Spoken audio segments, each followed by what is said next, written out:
Let's start with just a bit about us and what we do. Our aim really is to improve the lives of domestic rabbits that are living as companion animals. And we do this by providing people with information on rabbit care, behaviour and their needs. We try to encourage responsible actions such as desexing and adoption rather than people buying from pet stores and that sort of thing. We try to discourage irresponsible actions such as impulse buying and breeding. And we put our information out through our website, boydonline.com, and by disseminating a newsletter, the Bundle List.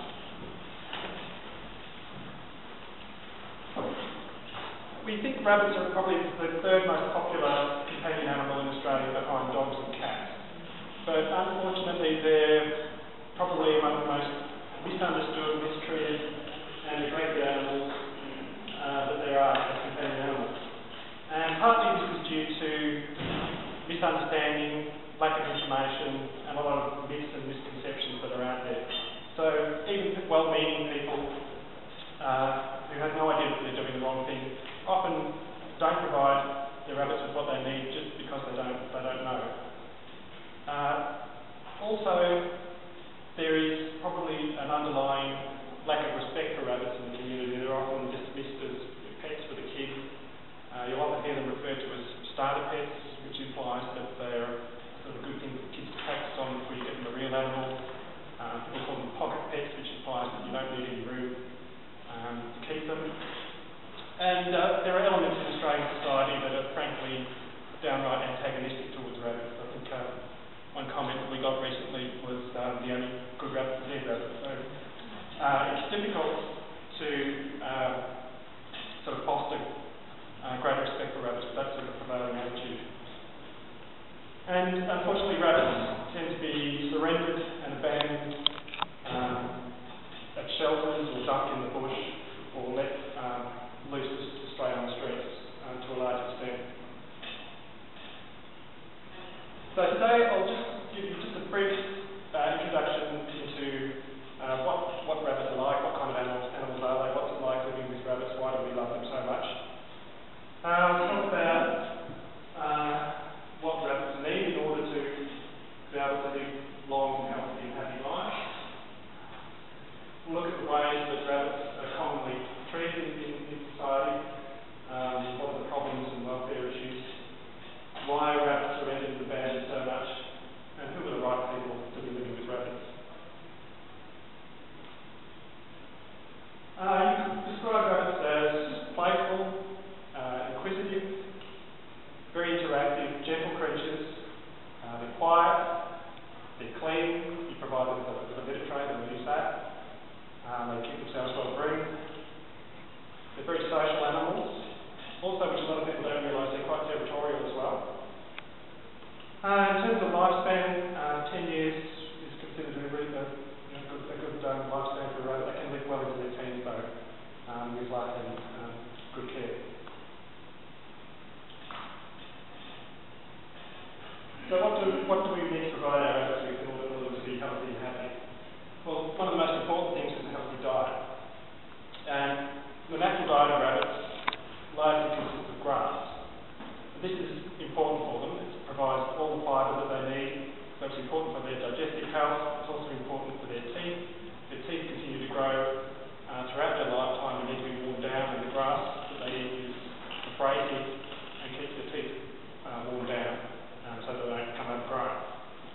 So it's important that they eat a lot of grass, and the easiest way for us to give that to our rabbits is through hay. So around 80 or more % of their food should be hay or grass. And that's supplemented with nice fresh leafy green vegetables like celery tops, chicory and bok choy. And they should always have a supply of fresh water.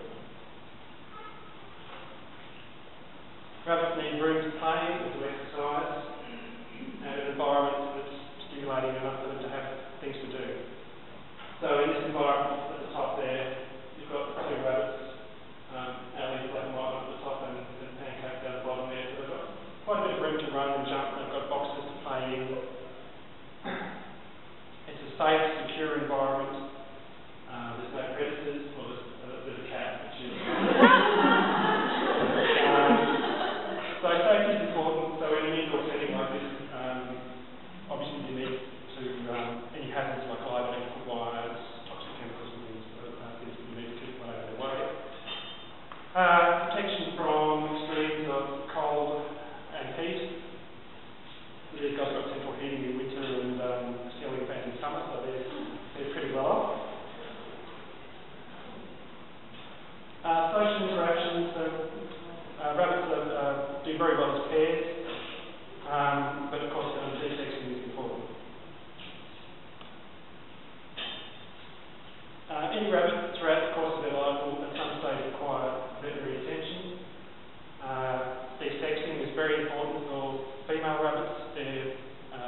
prone to uterine cancers if they're not spayed. Male rabbits can get testicular cancer and can also exhibit some disagreeable behaviours such as spraying and territorial behaviours and so on if they're not neutered. And of course, detection prevents unwanted litters as well. Prompt diagnosis and treatment of any illness or medical conditions is very important. Rabbits are sensitive creatures, and if they do become ill, they can go downhill very, very quickly. We would consider an annual vet checkup to be necessary, and this would include a dental check.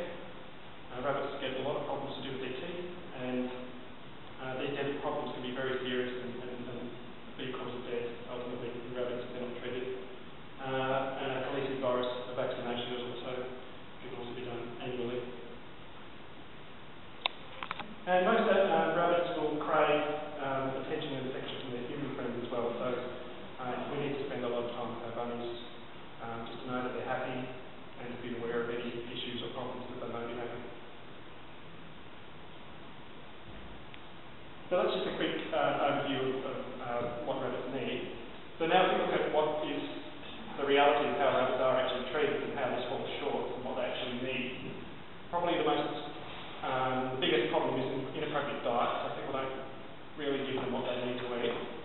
These are commercial rabbit mixes. They often consist of grains and seeds, corn, lucerne, all coated in sweet molasses. So it really is junk food. It's low in fibre, it's high in sugar. It will lead to obesity, digestive problems, dental problems.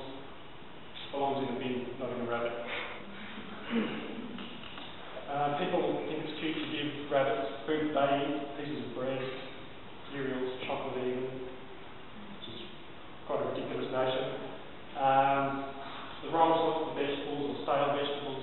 We wouldn't give our rabbits anything that wasn't fresh enough for us to eat ourselves. Often they get little or no hay. Some people even think that you don't have to give rabbits water.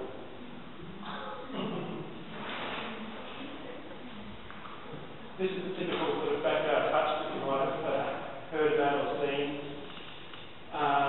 Totally inadequate. I don't know who thought of the idea that this was a good place for an animal to spend its life. It's dirty, it's cramped, there's no room to move, there's no protection from extremes of weather, in particular heat and summer, which can really be fatal for rabbits. There's no protection from insects, and yet people who wouldn't dream of keeping it. Grooming causes problems. These nails that haven't been trimmed. Long-haired breeds like this Angora, they need a lot of attention, brushing, combing, clipping, otherwise their fur becomes a real mess.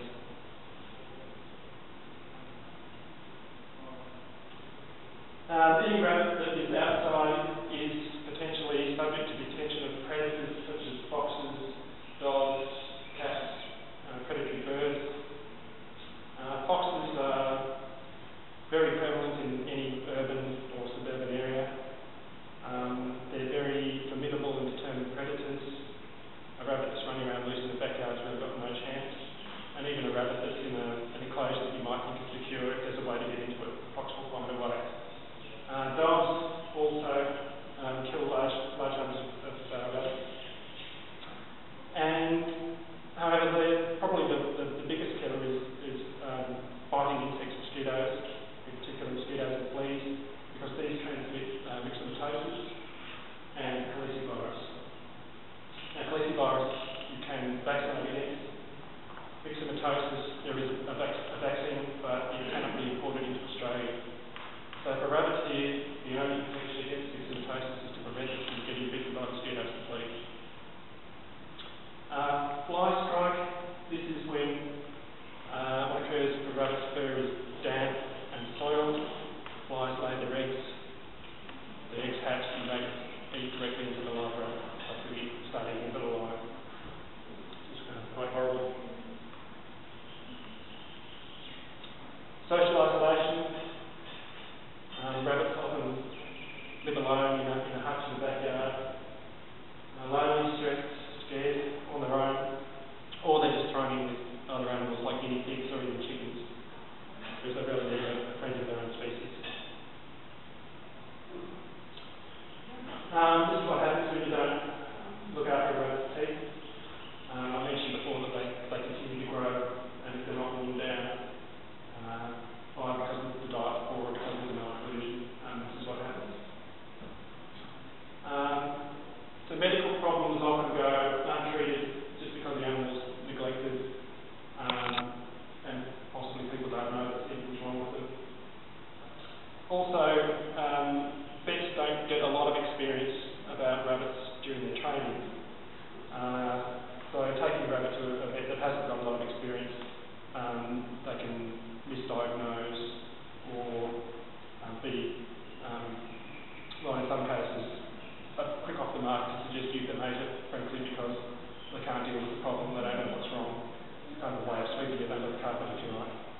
anecdotally, the stories about vets sort of, well, never mind, you can always get another one.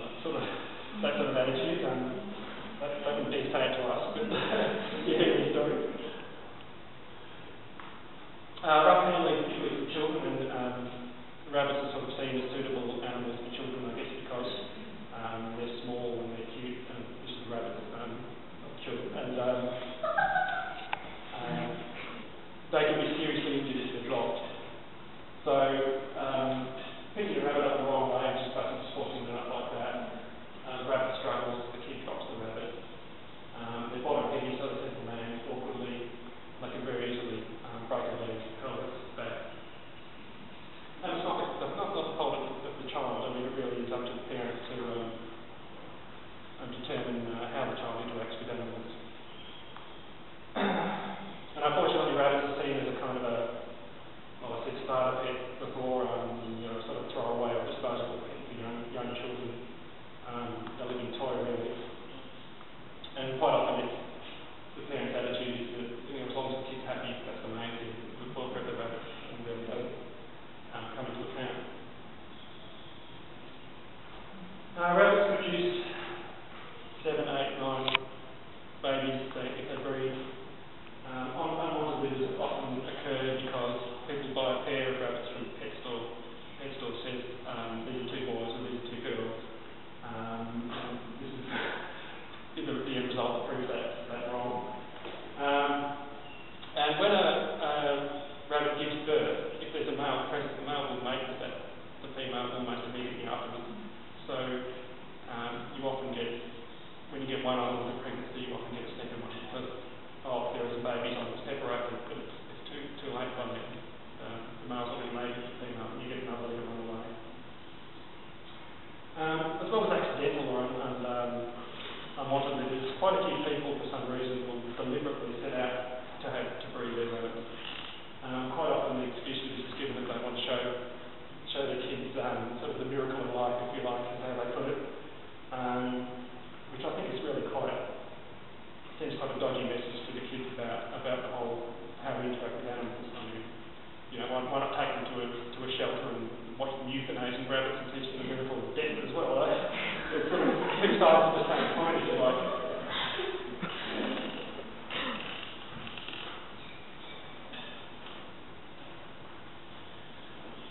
So why are rabbits sort of surrendered and abandoned? One of the reasons that people give. Well, the number one is probably that the kids have lost interest. So the parents have bought a rabbit for a 3 or 4, 5-year-old child. The parents never really have much interest in it themselves, so when the child loses interest, I guess you do what you would with anything, other things, any of the other toys the child no longer wants, and you move the animal on.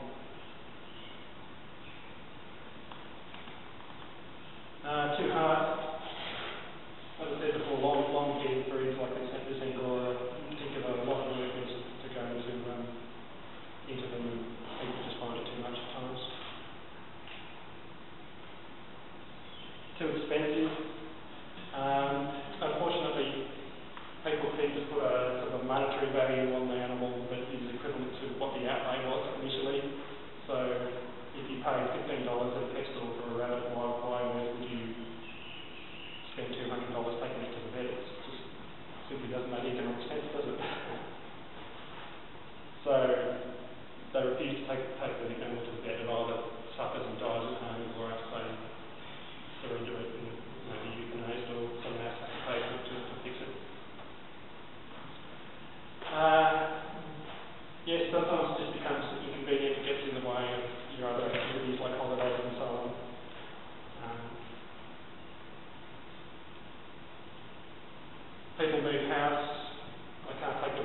rabbit becomes the equivalent of a surly teenager. They go to other methods.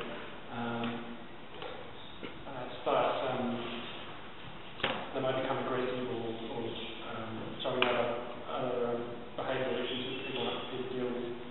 So they get rid of it for that reason.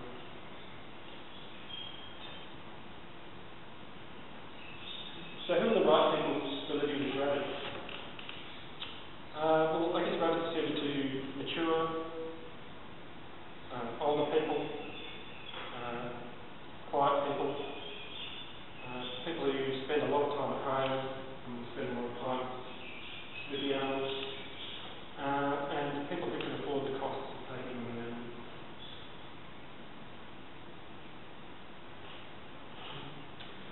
So there are just a few points I sort of want to really get across today, just to wrap up. The rabbits are intelligent and affectionate animals. Unfortunately, this is often lost on even people who have rabbits. They're often denied the opportunity to lead long and healthy lives. Community attitudes to rabbits need to change for there to be any change in habit of respect, and there's nothing going to change. And people who